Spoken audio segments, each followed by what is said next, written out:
Wala na akong pag-asa na makapag-abroad kasi nga social worker is hindi siya yung in demand abroad. Hindi kagaya siya ng nurse. Ganun yung naranasan ko to the point talaga na nagkaroon ako ng anxiety. Nalaman ko tong job through Facebook. May relocation package kami. Sa mga nag-a-apply abroad na pag may mga bayad-bayad na hinihingi, maging cautious na kayo na yung kukunin ka tapos itapon ka doon sa Ireland, ganyan pa. Bahala ka na, ganyan. With the high cost of living dito sa Dublin noon, nakakasave pa ba ang isang social worker dito? Sa case ko, banggitin ko yung yung agency pala namin sa yun dito sa Ireland. So pag sinabing 5 o'clock, tapos na yung work, tapos na yan, off na lahat yung cellphone mo. This video is sponsored by Wise. We'll talk more about them later. Okay nga guys, welcome back to the channel. Pwede na dito tayo sa Dublin to talk to our kabayans who's working here as social worker. So I'm with Kabayan Rose and yes, pag-uusapan natin ang kanilang journey dito sa Dublin, Ireland. So welcome sa ating mga guests. Hello. Napaka-formal. Napaka-mahinhin. So, ngayon lang kami nag-meet talaga. So, for today's video, pag-uusapan natin yung paano sila napunta rito as social workers in the Philippines. And kamusta nga ba ang buhay nila dito as social workers? Hello guys, so I am Rose. I am a social worker dito sa Ireland. So nagwo-work ako sa isang agency under government din siya dito sa Ireland. Iyon. So ang work ko din talaga dito is social work. So basically I'm 4 months old no dito sa Ireland. So bata pa. newcomer lang Baby talaga pa. ako. Oo, baby pa. Char. Parang yung height ko. So yun, bago pa lang talaga ako dito. So medyo nag-a-adjust pa lang sa buhay-buhay and of course doon sa role ko bilang isang social worker. So yun siya. Hi guys, I'm Des. 7 months na ako dito sa Ireland. And like Rose, social worker din ako. Before sa I'm a medical social worker sa Philippines for about 5 years. And then after that, dito na ako. Hindi, ano yung background mo in the Philippines? Okay, so originally I'm from Sultan Kudarat sa Mindanao. I studied sa Luzon, doon sa Pangasinan, and doon na din ako nagkaroon ng family. Nung graduate ako doon sa Pangasinan, doon na din ako nag-work kasi mas madali siya compared doon sa amin. Nag-work ako sa DSWD for about 5 years, and after that, nag-work ako under sa Supreme Court as a court social worker for 4 years. Yun, so before ako pumunta dito, yun yung mga experience na nakatulong sa akin no sa pag-a-apply ng work dito sa Ireland. So malaki na pala yung mahaba na yung work experience mo. Oo, parang 10 years, ganyan na siya katagal. 10 years. Oo, kasi mayroon akong experience as a medical social worker before working doon sa DSWD. Oo, so yun.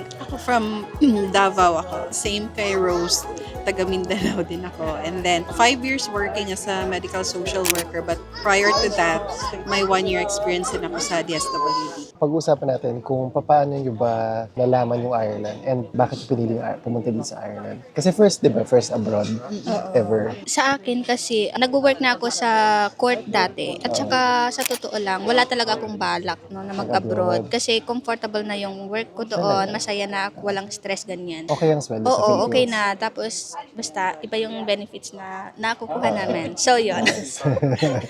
So, kung ano lang talaga, kung ako lang yung, alam mo yun, okay na ako sa work na yon. And then, one day, no, meron kasing social work din na nag-apply. So, she's also a court social worker. So, nung nalaman ko yon, parang na-intriga ako, kumbaga. So, na-curious ako. Tapos, nag-search ako ng way din. Kung, okay, kung ganito yung ginawa niya, gawin ko nga din. Parang ganon ba. So, yun, trinay ko siya. Nagbasa ako about Kuro and all that. Tapos, nag-join ako sa kung ano-anong mga group chat.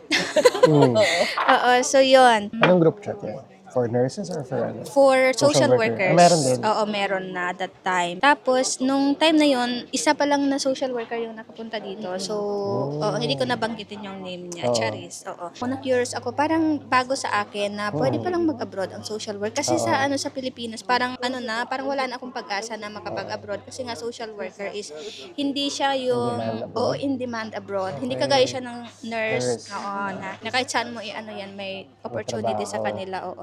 So sa amin kasi parang bago siya sa akin. So na-challenge talaga ako doon. Kaya trinay ko siya na applyan din. Tapos sinunod ko yung mga ang tawag doon, yung sa pag-process sa agency ganyan. Tapos may isa lang na agency doon pero wag na natin oo. So yun, nag-apply ako doon sa agency tapos fortunately naman nag-qualify ako doon sa mga hinahanap nila. Oo. And then yun na, nag-start ako mag-apply. Hindi siya madali, no? Kung tutuusin, parang dadaan ka sa butas ng karayom. Parang ganun yung naranasan ko to the point talaga na nagkaroon ako ng anxiety. Seryoso? Sa So, pag-apply sa lang? pagka-apply pa lang yun. So, yun siya. Alam mo yung anxiety ko noon, buti na lang hindi ko kinailangan ng medication. Oo. Oh. Wala nang lasa yung mga pagkain ko before. Oo. So, grabe yung stress na dinaanan ko sa Kuro, sa agency, kasi napaka-strict nila. Pagdating pa lang sa Kuro sa pag-secure ng mga documents, hindi lang kasi siya basta-basta din, no? Yung sa previous employments mo, lahat yon i-provide mo kay Kuro, sa school, yung mga OTR and all. So, yun siya, medyo mahirap. Tapos, kailangan mong ipa-certified true copy lahat. So, sinasabi na natin yung requirements, no? Oo. Ito na yung mga requirements. So, yung mga requirements ibabala talaga, kayo. oo, yun. So, yung very important na may good relationship kayo sa previous employers. Oo, Oo. Kasi siya kailangan nyo sila sa pag-a-apply dito. Kailangan nila mag-sign ng papers. Oo, yung mag-sign ng papers, mag-send ng papers dito sa agency. Okay. Oo. At saka sa Kuro. Kuro. Oo. So yun, napaka-important yung relationship ninyo sa kanila. And then, of course sa school din, importante din yung may mga kakilala kayong abogado. Mas makakatipid kayo at child lang. Sa mga pagnonotaryo. Oo, kasi malaki yung tipid ko. Kasi sa court ako. Oo nga pala. Oo. So, Alam ko, madami asawa akong yun. friends na abogado. Okay. So, libre siya. Libre yung akin. Pero, yun, pag kasi kayo, magpapanotaryo or whatever, ganyan. Sa isang page kasi ng paper, parang 350 yung isa. Medyo mahal siya din. Medyo mahirap, pero dapat yung determination talaga ninyo is nandun. Okay. Kung gusto mo talagang umalis sa Pilipinas as a social worker, so i-work out mo talaga siya. At saka very important yung experience mo sa Pilipinas. So, yung sa experience ko kasi, case management siya talaga. So, hindi ako nagkaroon ng issue doon kasi nag-handle talaga ako ng mga cases sa course, ganyan. Yun, kung gusto niyo mag-apply din as a social worker, yun yung magandang pathway ninyo, magtrabaho kayo sa DSWD. Hindi lang basta-bastang DSWD. So, piliin ninyo yung sa mga residential facility, like sa mga RRCY, ganyan, home for girls and etc. Basta, wag kayong mag-settle sa mga pantawid, ganyan. Oo. Hindi ko naman Pantawid na. pantawid na program kasi hindi nila nire-recognize yun as function ng social work dito sa Ireland. Okay. So, meron talagang Meron siya specific talagang na, specific, no? oo. Okay. So, ang mo talaga dyan, kung gusto mong mag-abroad, yung case management talaga na ang pinakamalakas na pambato mo dyan is yung sa RRCY talaga, which is magandang yun yung nakatulong sa akin talaga. Yun yung isa na pinaka-importante na tinitignan ng employer. Kasi parang kahit naman yung discipline naman ng social work pareho eh. Isa lang yung pinag-aralan namin, international man yun or Philippines, pareho yung niyan, yung mga theories na pinag-aaralan. So, kung may Parang sa skills nursing ka, din. oo. Pag may skills ka sa Philippines at saka sa case management ka, medyo madali na yan pag nag-abroad ka. Okay. Guys, pause muna tayo sa video. Kung kailangan natin maging cautious sa pagpili ng agency, isa sa pinaka-importante din natin dapat malaman bilang overseas Filipino worker ay kung paano tayo makakapagpadala ng money sa ating mga loved ones sa Philippines ng safe at hindi tayo matatalo sa exchange rate. That's why I am grateful for the sponsor of today's video, which is Wise. Almost 10 years na ako sa abroad and ang dami ko na na-try na remittance app, and since na-discover ko yung Wise, dito na talaga ako nag-stick. Kung hindi pa kayo familiar sa Wise, hindi po siya bank. It's not a credit card, but it's a multi-currency debit card which works in 100 160 plus countries. Pwede kayo mag-spend, send, and receive money like a local almost everywhere. Maganda lang kasi dito sa Wise guys, gumagamit sila ng mid-market exchange rate. So kung ano yung exchange rate na makikita mo sa Google, ay yun ang gagamitin ng Wise. Bago ka pa mag-send ng money, ay makikita mo talaga kung magkano yung eksaktong matatanggap ng family mo. Walang surprise hidden charges. In fairness, ang bilis talaga ng money transfer sa Wise. Usually within minutes ay matatanggap na ng family mo yung padala mo. Pero depende yon kung card transfer or bank transfer, so it depends. But still, it is very, very efficient. Makikita mo rin how long each payment method will take when you set up the transfer. So pag nagpadala ka sa Wise, alam mo na safe yung money mo at matatanggap ng family mo ng buong buo. So less stress for you, less stress sa ating mga breadwinners kasi hindi na natin kailangan ng stress dito sa abroad. Marami na tayong stress guys. Isa pang maganda sa Wise guys is that it can hold multi-currency. Sabihin, pwede kang mag-hold ng iba't ibang currency sa Wise account mo. Let's say for example, mataas yung palitan ng euros into Philippine pesos, pwede mo convert yung euro money mo sa pesos and keep that money or keep that amount in your account till such time na gagamitin mo na siya. Let's say for example, magbabakasyon ka sa Philippines. In this way guys, hindi mo na kailangan magpapalit sa mga money changers na usually talo ka naman talaga sa exchange rate. So we learned the hard way but now we use Wise for our travels abroad. Pwede mo rin gamitin yung Wise to manage your expenses dito sa abroad. Sa Wise, pwede kang mag-create ng jars para siyang digital na alkansya. Fund your, let's say for example, house deposit or kung meron kayong pinag-iipunan na a big purchase in the future travel or future gift to yourself. So pwede yan sa Wise. Kung gusto nyo i-try yung Wise for yourselves, feel free to check my referral link sa description box ng video na to. So kung gagamitin nyo yung referral link ko, you will get a free transfer for up to 31,500 pesos or a free Wise card. Let's get back to the video. Pero yung sa'yo, yes, gaano katagal yung like in between nung pag-a-apply mo and then hanggang sa nakapunta ka dito? Pag-aasikaso ng requirements. Nalaman ko tong job through Facebook. Facebook? Oo, May job ano? Oo, may job. Advertisement. Advertisement. Yes, nakita Hindi ko. rin. And then, yes. So, nag-check lang ako sa site because, syempre, may doubt din ako. Oo, Kasi oo. maraming, baka Scammers, oo. scammers or something. So, and then I research and then pag-check ko kasi is, I don't think na scam siya because you need to get a license first, like Kuru. Oo. So, Okay. that's why na, hindi ko siya scam kasi you need a license to practice. So, from Kuru, actually, if you wanted to really go here, kailangan mo ng mataas na pasensya. Oo. Because it took me like a 1 year, more than 1 year para maasikaso yung Kuru. Okay. Ang nakaganda lang kasi is yung sa Pinas is almost the same din yung ano dito. Yung may 1,000 hours din sa Pinas na parang placement. So na-recognize dito sa Ireland. So 1 year yung Kuru ko and then for the onboarding process naman, a year na naman. So it's like, So 2 years. yes, Ang almost. tagal. Ganun din sa'yo? Yes. Mas mabilis sa'yo. Mas madali yung Mga 1 year and almost 2 years. Mga 1 year and 8 months or 9 months. Pero kayo dalawa magkasama kayo sa sa work? hindi. Ay, hindi. Oo, lahat naman kami, hindi ko sila kilala. Nung nasa Pilipinas, Dito na lang talaga? oo, dito lang talaga. First time ko silang makita. Okay. Pero nakakausap ko na sila sa sa group chat noon, nagchat-chat kami. Tapos tinatanong ko na sila kung ano yung mga kailangan kong i-prepare, ganyan. Kasi nauna sila sa akin. So yun, sila yung mga kausap ko noon. Nung dumating na ako, di ba, sila yung unang dumalaw sa akin doon sa accommodation, ganyan. Parang nakainganyo sa amin dito is may relocation package kami. So, free accommodation kami for 3 months.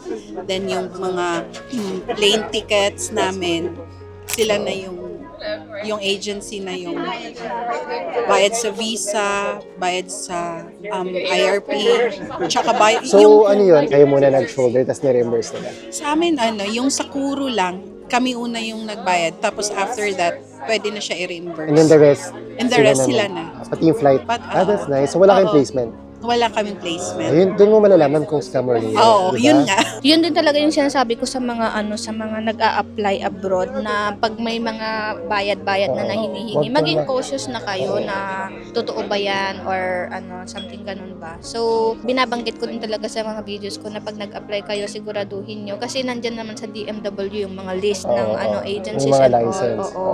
Pag may bayad tapos malaki na yan, Oo, hindi na yan medyo mag-ano ka na, mag-question ka na. Tsaka hindi siya practical na magbabayad ka na Hindi. wala pang offer sa'yo. Saka nag-a-apply ka pa nga lang, wala kang pera, Oo, parang wala. kukunan ka na agad ng pera, di ba? So, yun. Tapos, buti sana kung kahit na anong amount pa yan, di ba? Hindi siya, hindi siya, parang hindi, Hindi siya ethical. oo, ganyan. So, yun. Pasensya na guys kung medyo maingay na dito kami sa isang coffee shop. Pag-usapan naman natin yung pagdating nyo dito. Kasi pag-usapan na natin yung relocation package and application and everything. So pagdating dito, sinundo kayo Oo. ng Sinundo kami ng employer or ng agent agency. Oo. Tapos dinala siya para sa accommodation. Accommodation. At na-appreciate ko din talaga yung agency namin kasi hindi lang siya yung kukunin ka tapos itapon ka doon sa Ireland, ganyan Bahala ka pa. na. Bahala ka Oo. na, ganyan. So yun kasi, yun yung isa sa mga na-appreciate ko talaga na hindi ka nila pinabayaan. Kahit nung ilang months ka na, di ba, mag-i-email sila sa'yo kung Talaga. kumustahin ka na. Agency kumusta. itong sa Philippines to. Yung Philippines at saka sa Ireland. Hindi natin babanggitin yung agency sa Philippines. pwede naman. Yung Philippines. Oo.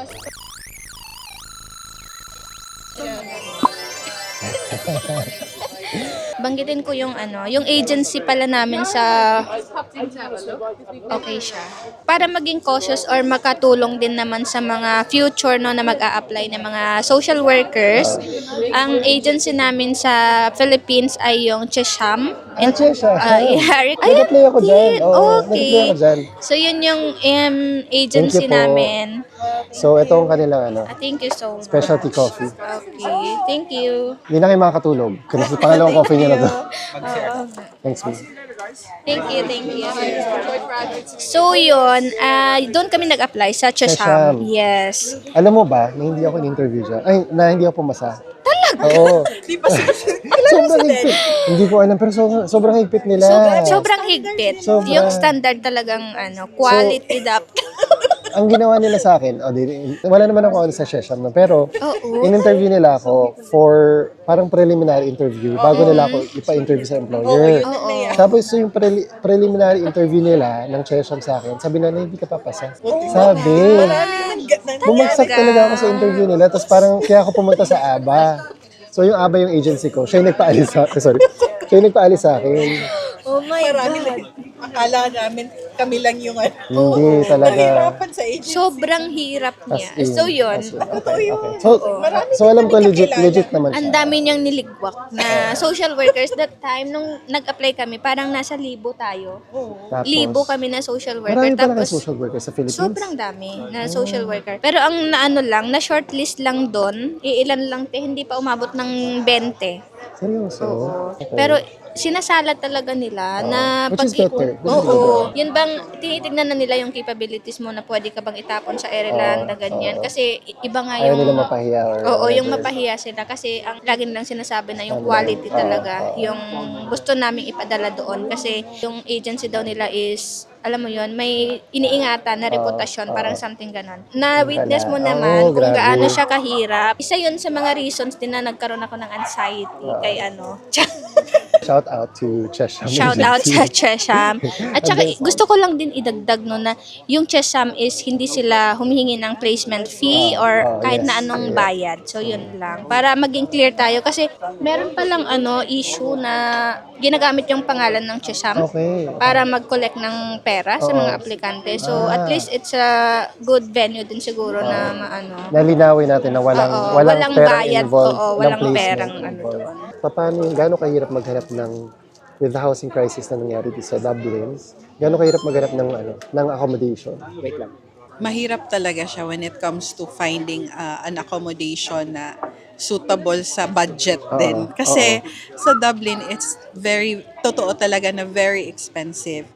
And the good thing lang yung nangyari sa amin is, yung nauna sa amin dito is, nagkaroon siya ng Filipino accountants na may sariling Bahay. bahay. Okay. So, if you are a single person, so expect ka na talaga na aabot ng 800 pataas Yung euro per month. room mo.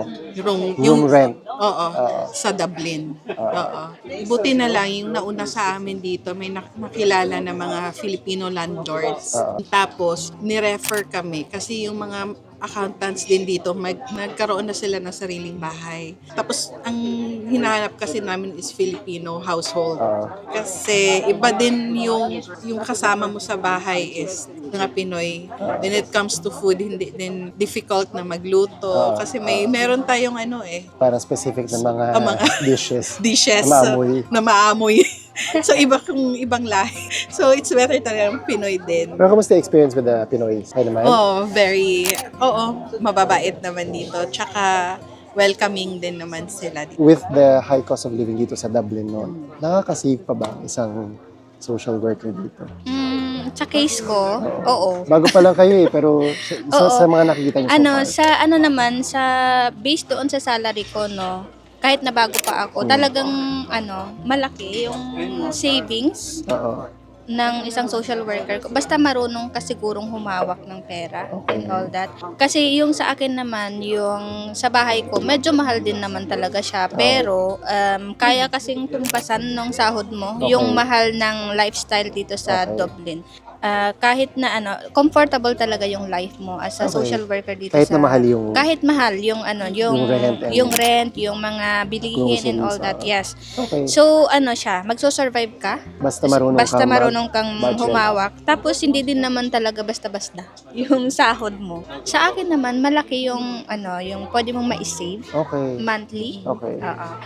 Yun naman talaga, di ba, yung pinunta natin dito, magkaroon ng comfortable na life and all that, mag-ipon, ganyan. Kung tatanungin niyo ako kung kayang mag-save ng malaki, talagang kakayanin. Okay. So, yun siya, malaki. Share mo yung na-experience mo sa work environment mo compared sa Philippines, work-life balance, and also yung culture sa work. Ano yung pagkakaiba? Yung isa sa mga nakita ko talaga is yung work-life balance, talagang sinusunod yun dito sa Ireland. So, pag sinabing 5 o'clock, tapos na yung work, tapos na yan, off na lahat yung cellphone mo. So, may respeto sila sa oras. Yun yung isa sa mga na-appreciate ko talaga dito. And then, Sorry, nalita ko tuloy. okay lang. Hindi, sa work. So, yun siya, yung pag-work. And hindi uso yung drama dito. Yun yung isa sa mga pinaka nagustuhan ko. Wala yung toxic na environment. Like, na, ano yung drama na meron tayo sa Philippines? Ano kasi, hindi naman, pero hindi to sa current na, ay sa previous na ko ha. Pero na-try ko kasi doon sa Pilipinas talaga, yung may mga yung parang tagapagmana ng na yung ka-work mo lang din naman siya, pero kung makapag-utos sa'yo is, alam mo yun, yung parang siya yung amo mo. So dito kasi hindi pwede yung ganun, na pag may work kayo, talagang teamwork siya, yung respeto nandyan, and tulungan, hindi ka nila, ida-down, ganyan. So yun isa, sure. At saka yung isa na culture shock ko dito is, kahit pa CEO yan, you call them in the, yung name basis lang talaga. First name. Oo, first name basis lang. So, isa siya sa mga din na parang lang talaga, yung equal something mo siya. Pero dapat alam mo din yung respect na ibibigay mo sa tao. So, sa Pilipinas kasi, di ba, isa yan sa mga traits natin na pag hindi mo lang tinawag ng sir or ma'am, bastos ka na. So, yung mga ganun ba? So, dito, wala yan. Walang ganun. Kahit na CEO yan, you call them first name basis lang. Ay, gusto ko yung yung oras ng trabaho. Kasi sa Pilipinas, 'di ba, pag 8 yung trabaho mo, dapat 7:30 na sa office ka na. Dito kasi mag-start ng work namin is 9. Okay. Tapos matatapos kami ng 5. Monday to Friday lang. Tapos weekends off. 7 hours. Tapos free kami ng weekend. So yun naman, ilang weeks yung bakasyon yun na allowed kayo? Kami, ang leave namin is 29 days. Oh, nice, Okay. Tapos, di ba, may 10 holidays dito. So, like 39. Parang hiyang yung weather para sa Para akin. sa'yo. Oo, mas happy ako sa weather. Generally yung ko dito sa Ireland is positive talaga. So, yun siya. Swak na swak sa'yo. Swak na swak.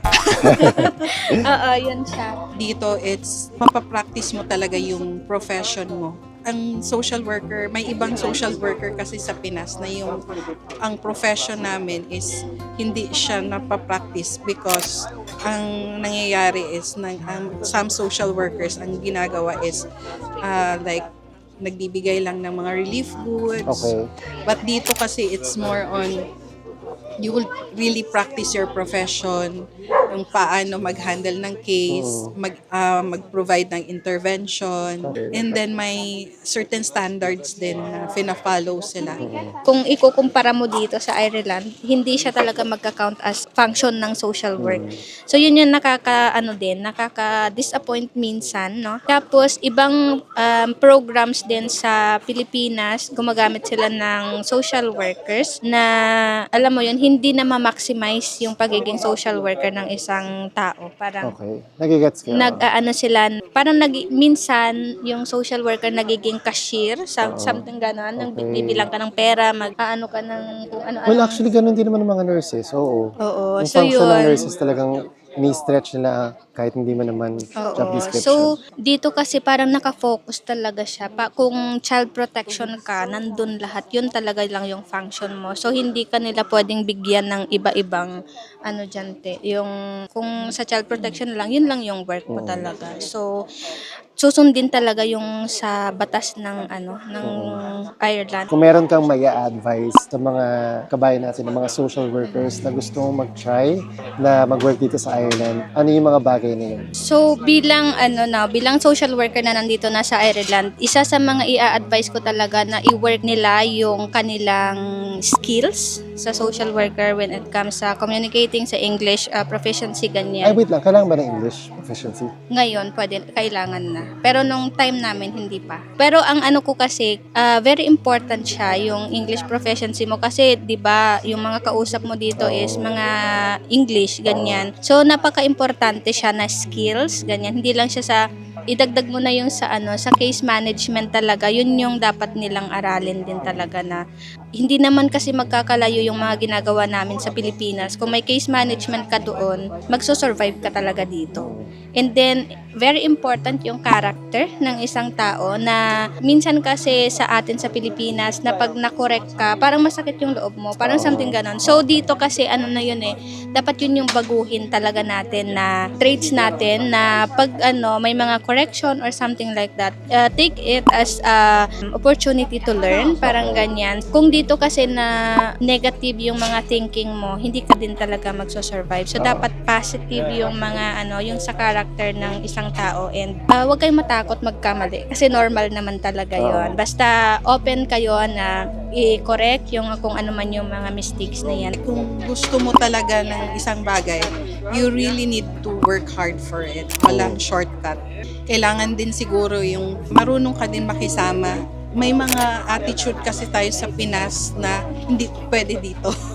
So you really need to change that as well. Kasi we are, kumbaga, guest lang din tayo dito. And then we should appreciate na welcome tayo dito and be grateful for them. So we need to also make sure na mag-adjust din tayo kung ano yung culture nila dito. Huwag mong hintayin na isubo lahat sa'yo. So kung gusto mong maging social worker sa ibang bansa, you have to research for it. Thank you very much. Ang dami niyong mga shinare na very valuable sa ating mga kababayan na gusto mag-try din na mag-work dito as social workers. Kasi kayo yung mga, kumbaga kayo mga pioneers, diba? Isa sa mga pioneers ng mga social workers dito sa Ireland. Tama ba? Tama bang sabihin? Diba? Oo, shout out Shout out sa natin yung mga ibang social workers. Oo, yung mga ibang, yung kasama namin dito, si Ali May, Bernadette, sinabi ko, Cherry. So, ganito ka. Prima Cherry, And and Amy Pedor. Si Eureka. Sila yung mga kasama naming mga social workers dito. si Rose pala is, rin siya, content creator. Ang, i-explain mo yung TikTok account mo and what you share, ano yung purpose ng TikTok account? Meron akong TikTok account na nag-share ako doon ng mga knowledge about sa social work kasi based sa mga naririnig ko, hindi pa siya ganon ka known sa ibang mga tao. So may mga may mga narinig pa nagtataka ako na yung social worker daw is nagtatrabaho sa DPWH, which is hindi po totoo. So, sa contents ko, na-explain ko doon yung mga ginagawa ng social worker. Yung name ng TikTok account ko is Pinay Social Worker. I hope na i-visit ninyo siya and makita ninyo kung ano yung mga sinishare ko at hopefully makatulong sa inyo. Thank you so Thank much you, for thank sharing your experiences dito sa Dublin. Sana may natutunan kayo sa vlog namin today. And kung meron kayong mga queries, ilalagay natin yung link ng channel ni Rose dito sa vlog na to. So pwede nyo siyang i-message to sa TikTok niya.